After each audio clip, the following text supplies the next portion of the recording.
Speaking of socialism and communism, that's one of the arguments the anti-Semites make is that we have the Jews to thank for that. That's not necessarily true, is it?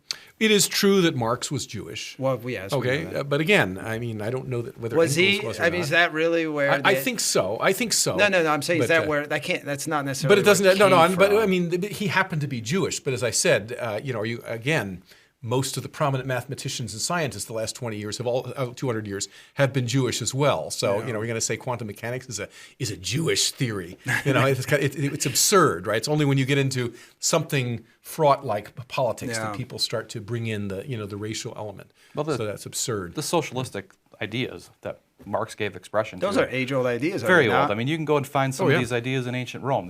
They were well, not look related at Plato's Republic. Or the Levelers during the English Civil War. These Diggers are and the malicious Levelers. ideas that resonate with people periodically and are used by people who are seeking absolute power. That the ideas themselves are separate from, in that sense, the people who think of them or who use them.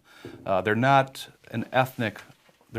They don't originate in any kind of ethnicity. They don't originate in any kind of a religious background. They originate in the idea that this is a good way to generate ultimate power for oneself.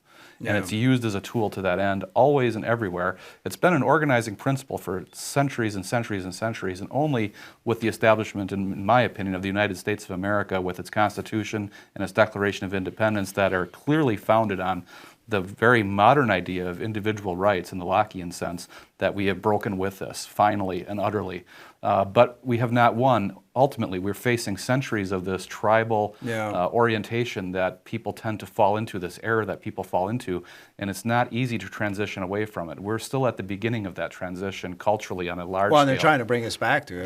They're trying to revert it. It's very retrogressive. And we're still at the beginning of this experience of trying to make the individual the basis of a constructive, free society. We've succeeded here in the United States to a degree. We haven't broken free. We haven't succeeded everywhere else. But people need to keep in mind, this is just the start after a long history of the alternative. That is most of human history. Yeah. That's how we thought.